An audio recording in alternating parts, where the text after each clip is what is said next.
altine ñaar fukki fan nag ñett siw gàmmaatum ju nekk ñeenti téeméer ak ñeent fukk ak ñaar sa gàddaay ga mbokk yi daleen ak jàmm si xibaar yi marax gi li ci gën a fas di ñi nga xam ne ñooy liggéey sa Brioche Dorée ñoom nag yooyu la liggéeykat mer ba fut la ñu def waral ñu doon amal boobu lay doxu ñaxtu li ko waral nag moo di dañuy sàkku ab liggéeyukaay wala bon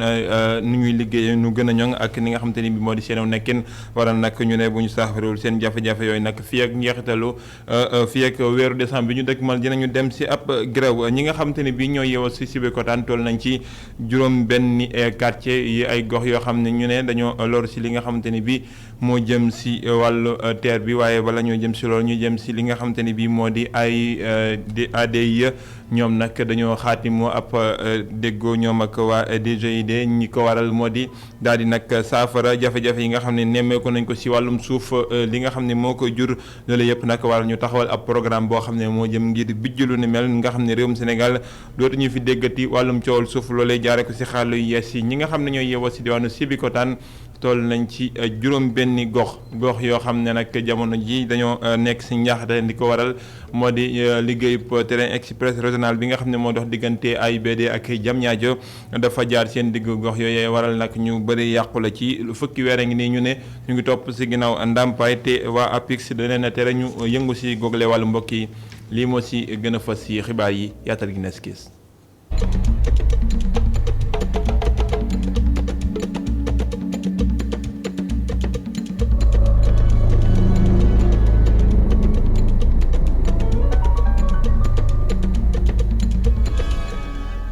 ñiy liggéey si Brioche Dorée yi si Ndakaaru ñoom nag génn si mbedd mi di ñaxtu la ñu gonte woon li ko waral nag moo di ñu ne dañoo bëgg nag nañuy liggéeyee gën a ñoŋ seen liggéey waaye tamit ñu gën cee mën a gis seen bopp waral ñu génnoon di ñaxtu nag marche boo xam ne nag nee nañu jàmm lañ ci lal waaye nag lépp moo di jubluwaay gi ñu gën a ñoŋal seen nekkin ndaxte buñ ko deful fii ak ñu yegg si weeru décembre dinañu jëm si ab grève boobee ñi nga xamante ni wala tànki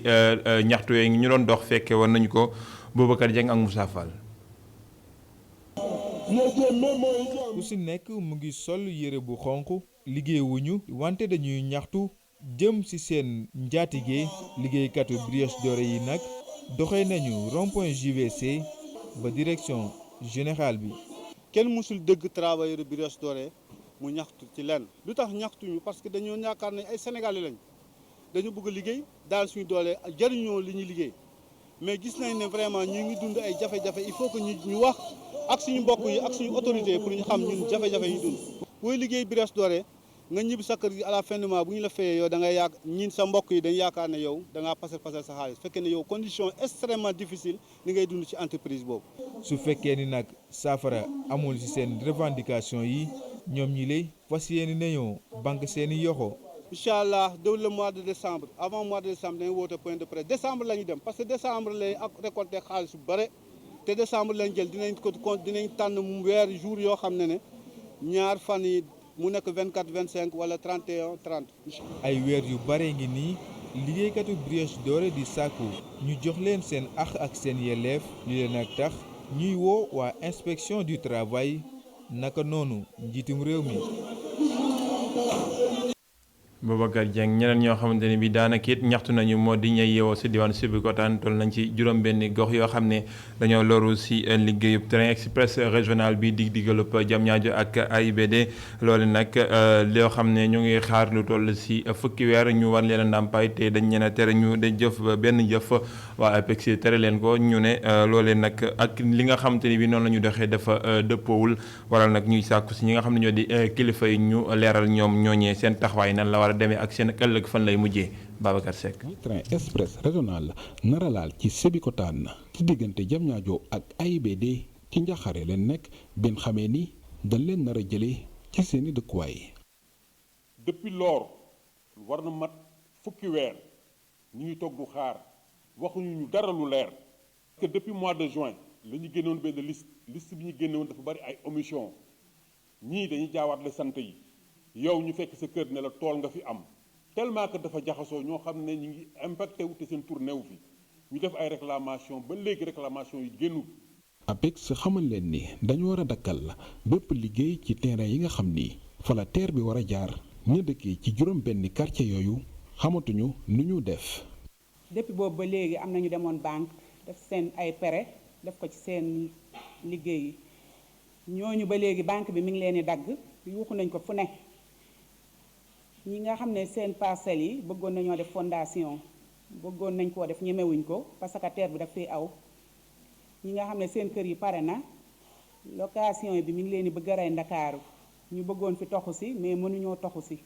ña dëkkee Sébikotane bëgg ñu leeralal leen fu mbir yu toll ñoom sax ñu ci yokku ni dootuñu seetaan ñu leen di xañ seen àq. jusqu'à présent waxuñu lenn loo xam ne ni leer na lii mooy suñu problème léegi xaar bi nag dafa yàgg ñun waa Sébikotane mënatu ñoo xaar li ñu bëgg daal mooy comme ni ko ñëpp waxee état bi muy président Macky Sall nañ ñëw wax ñu lu leer su mënul nag fii ak ay fan yu néew nañ def lu gën a pire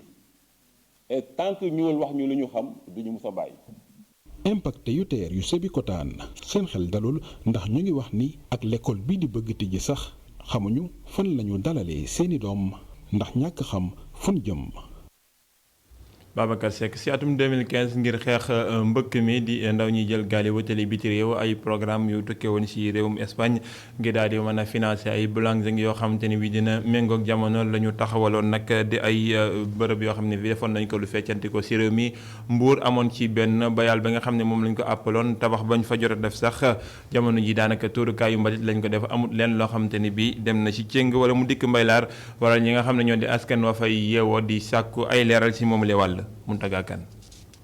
as bâtiment su ndaw su ay kër yu bari tànc jël espace mu yaatu bi ko waroon lii mooy boulangerie bu mucc ayib bi espagnol yi financé woon ca atub 2014. juróom benn at ci ginnaaw wala juróom ñaari at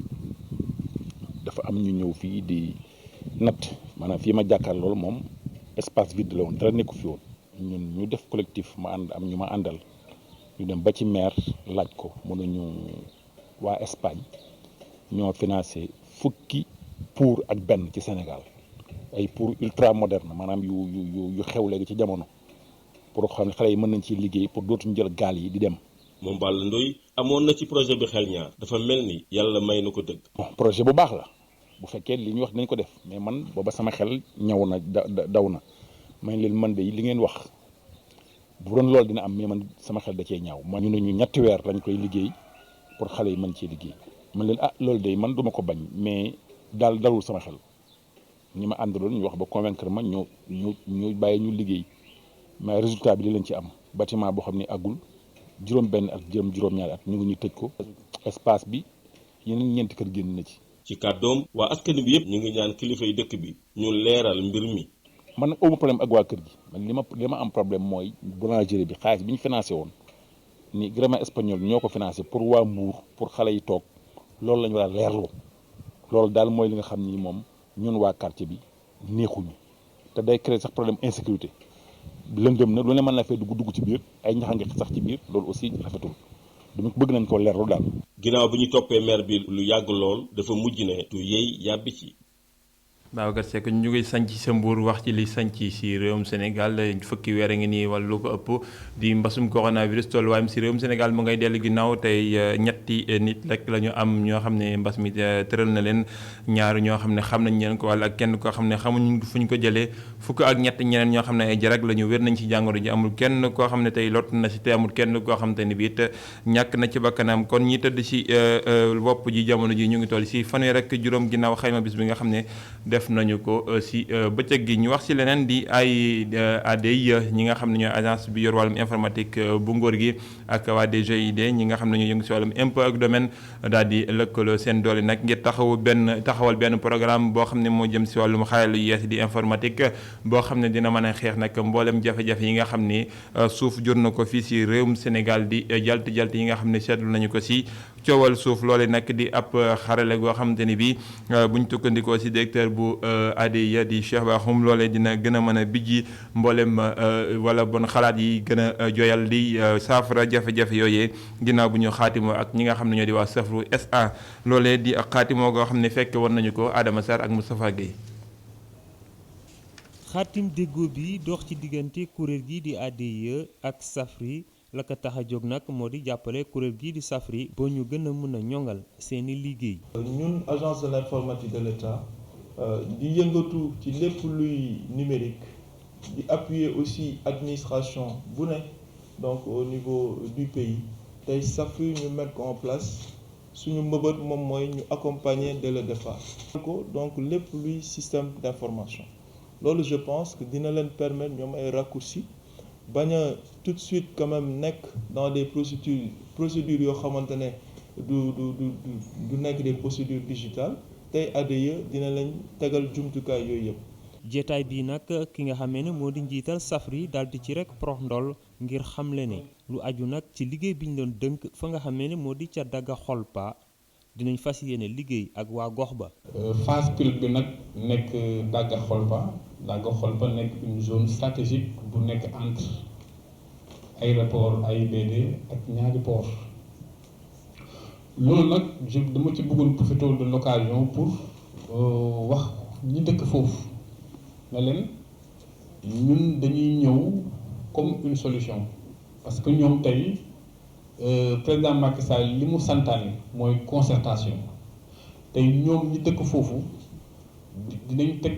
un plan d'aménagement global dans le site boo xamante ne ñoom dinañ ci gis seen bopp dinañ mën a bénéficier wu des avantages yii SAFRU di andi foofu en termes d'aménagement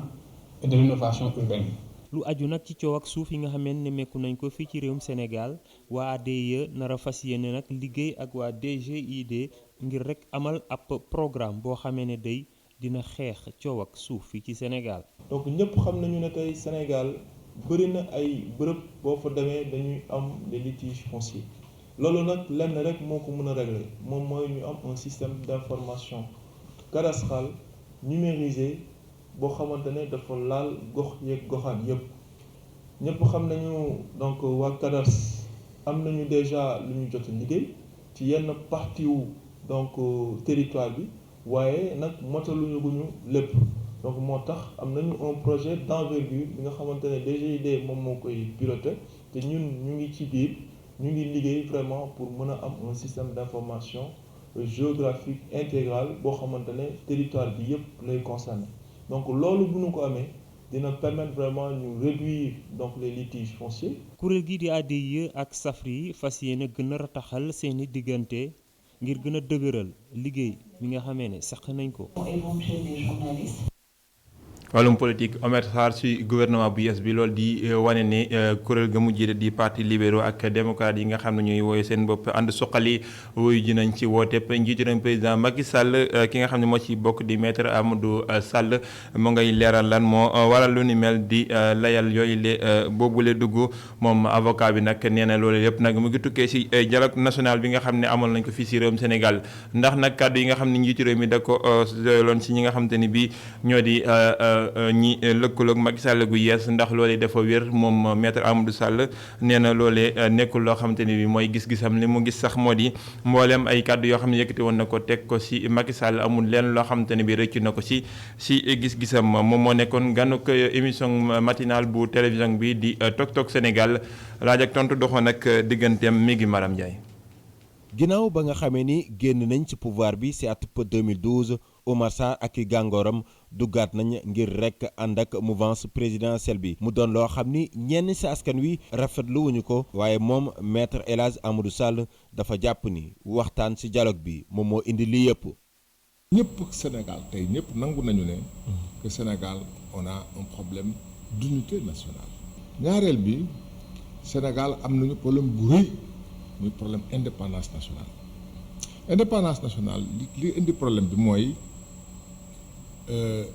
yàlla dafa def ñu toog dañ ci toog ci pétrole ak gaz ñu gis ne dëkku àdduna bi yépp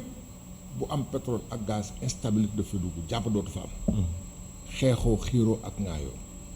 loolu su amee laaj na nit ñi toog ñetteel bi bu ci lu gàtt ñetteel bi nag mooy am réew dina toll foo xam ne fii lenn mooy mën a soxal nit ñi ñu defaram réew.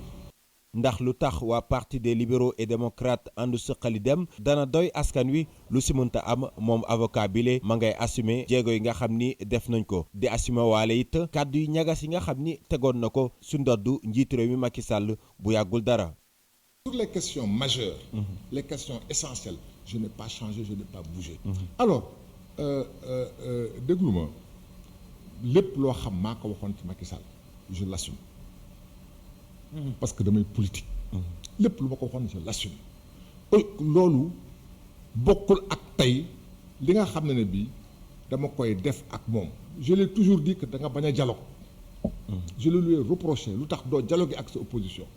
su ne kaa ñu dialoguer ma bañ loo may wax aywa kenn xamul loo bëgg.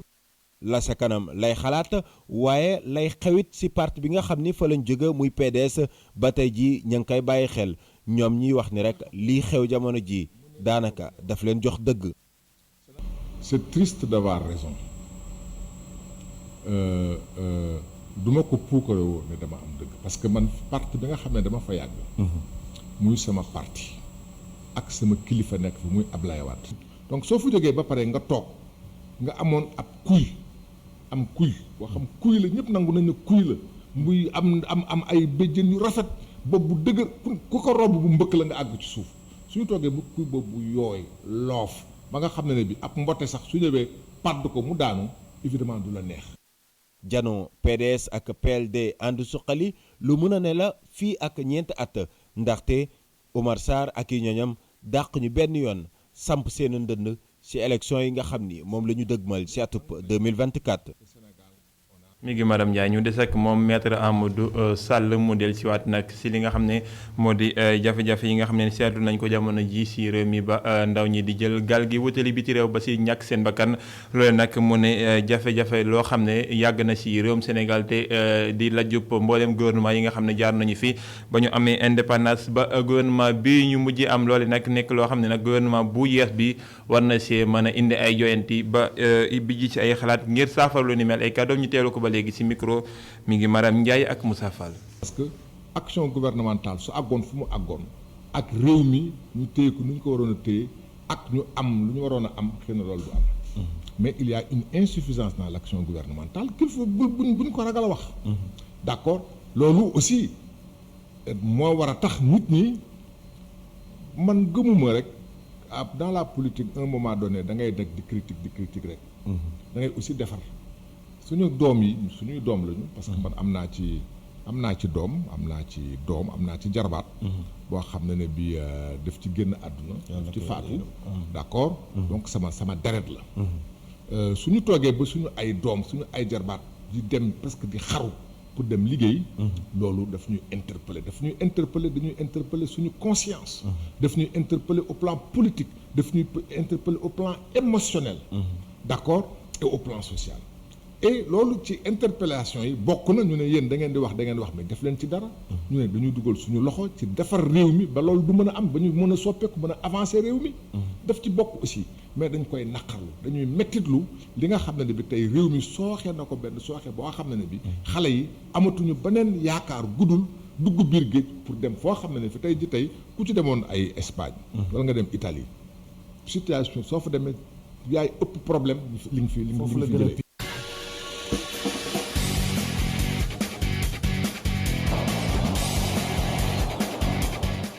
bàkk ba tëgg nañ ko tàggat yaram ñu ànd seek Pamalik yow Pamalik ñu ngi lay nuyu. maa ngi lay nuyu bu baax di la fay bu baax Cheikh Sall. dañ koy dooree ak gayndey Sénégal yi nga xam ne ñu ngi nekk ci championnat bu Europe dafa mel ni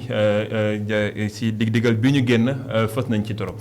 torop. rawatina ci wàccaayu double confrontation bi nga xam ne daañ ci teew léegi waaye ca Europe la ñu koy tàmbalee ak seeni club ki nga xamee ni moo di Moussa Koné moom mel ne ni ñaareelu bitam ci équipe am foofee ca France amal na ko wala Boulaye Dia mi nga xam ne jamono ji mun nañ jàppandi mën na bokk table ak ki nga xam ne moo di Kylian Mbappé gannaaw juróom-ñetti bi yu mu amal ca Ligue 1 foofee ca France ca booram ca Allemagne ki nga xamee ne moo di Salif Sané ak Schalke 04 ñoom amal nañ seeni ñaareelu match nul yu tegle ca Angleterre Edouard Mendy moom mi ñu doon wax gëj a dugal wala boog gëj a am but ci li nga xam ne moo di Chelsea encaissé na but waaye équipe bam dafa daal di gagné wala Sadio Mané mi nga xam ne indi na penalty ci match bu rëy bi doon dox ci seen diggante ak Manchester City waaye dañoo mujj témboo ku ci nekk dugal benn but loolu lépp mën nañ ci ànd ak Cheikh Diop. ñi ngi tàmbalee jaloorey gaynde Sénégal ci réewum France foofii Boulaye Dia mi ngi wëy di wane boppam ba ñu demee fekki Lens ca Bollaert moom dafa dugal ñaari bit ci jongante boo xam ne dañoo témboo ku nekk dugal sa moroom ñeenti bit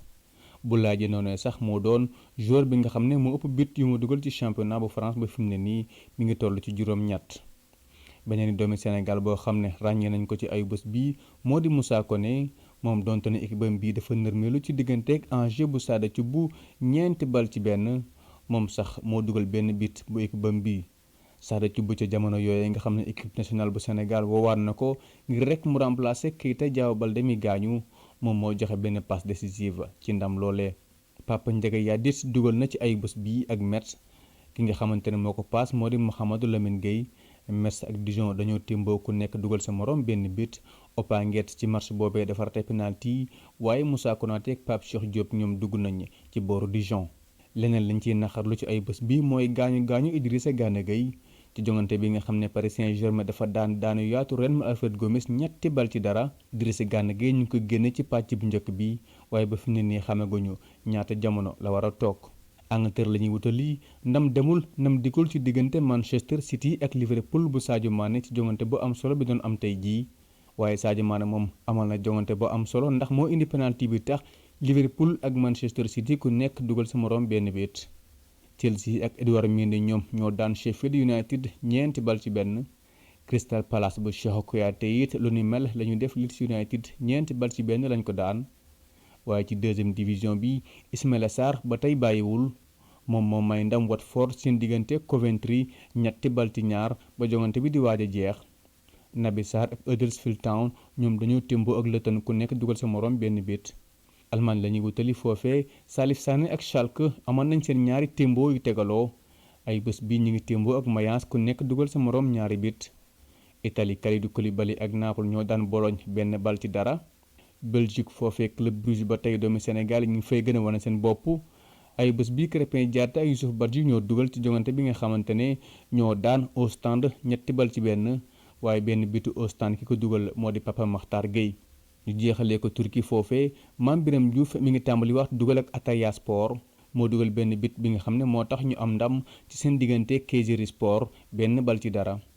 Pape Chérif Ndiaye dugal na ci bit bi nga xam ne moo tax équipe am bii di Göztepe bu Lamine Gassama témboo ak Erzurum ku nekk dugal sa moroom benn bit.